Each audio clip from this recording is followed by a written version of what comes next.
আসসালামু আলাইকুম রহমতুল্লাহ। আজকে যে বিষয় নিয়ে কথা বলতে চাচ্ছি সেটা হচ্ছে ফাজায়েলে কোরআন, কোরআন তিলাওয়াতের ফজিলত।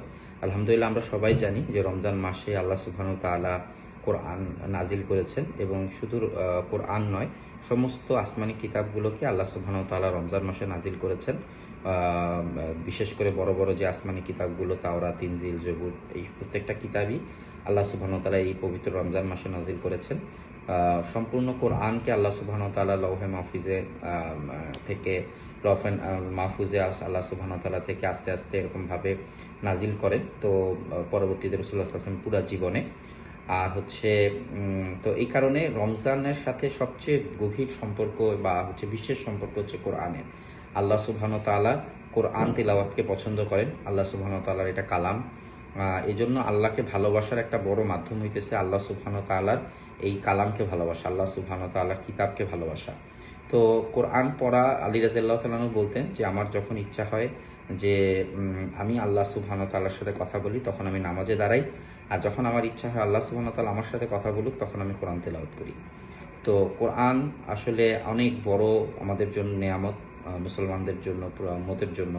তো কোরআনের এই জন্য তেলাওয়াতের জন্য সবচেয়ে উত্তম সময় হচ্ছে রমজান মাস। সারা বছর আলহামদুলিল্লাহ আমরা কোরআন তেলাওয়াত করবো তো অবশ্যই, তবে বিশেষভাবে রমজান মাসে বেশি বেশি কোরআন তেলাওয়াত করা। কোরআনের অনেক অনেক ফাজাইল। প্রথম তো হচ্ছে গিয়ে প্রতি অক্ষরে আল্লাহ সুবহানাহু ওয়া তাআলা এরকমভাবে 10 করে নেকি দেয়। রাসূলুল্লাহ সাল্লাল্লাহু আলাইহি সাল্লাম আমাদেরকে কোরআন তেলাওয়াতের এই ফাজাইল শুনিয়েছেন। তো এরকম না যে আলিফ লাম মিম একটা হচ্ছে গিয়ে ওয়ার্ড, বরং আলিফের জন্য এরকমভাবে একটা নেকি, আলিফ লাম মিম, লামের জন্য একটা নেকি, মিমের জন্য একটা নেকি। তো এরকমভাবে একটা কোরআন তেলাওয়াত করলে অসংখ্য নেকি আল্লাহ সুবহানাহু ওয়া তাআলা আমাদেরকে দিচ্ছে। তার উপরে রমজান মাস এটা আরও এরকমভাবে 70 গুণ, 70 টাইমস আল্লাহ সুবহানাহু ওয়া তাআলা যে কোনো নেক আমলকে বাড়িয়ে দিচ্ছে। তো এইটা একটা বড় সুযোগ। তো এই জন্য বেশি বেশি কোরআন তেলাওয়াত করা, যখনই অবসর আমরা সময় পাই কোরআন তেলাওয়াত করা। আর হচ্ছে গিয়ে এটার জন্য, কোরআন তেলাওয়াতের জন্য নির্দিষ্ট কোনো সময় নাই, সব সময় রমজান মাসে উত্তম কোরআন তেলাওয়াত করার।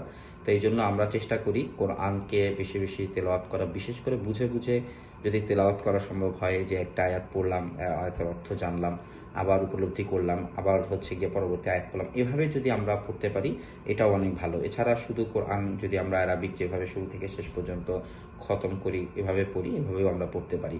তো মোট কথা হচ্ছে কোরআনের সাথে কিভাবে আমরা আরও সুসম্পর্ক করতে পারি, আরও বেশি তেলাওয়াত করতে পারি, এটা চেষ্টা করা।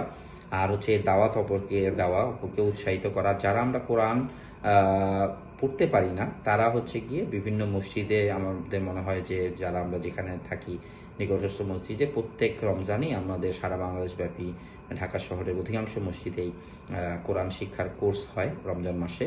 তো সেই কোর্সগুলোতেও আমরা কিন্তু সময় দিতে পারি। আল্লাহ সুবহানাহু ওয়া তাআলা আমাদের সবাইকে কোরআনের উপরে বেশি বেশি কোরআন তেলাওয়াত করার তৌফিক দান করুন, কোরআনের উপর আমল করার তৌফিক দান করুন। আসসালামু আলাইকুম।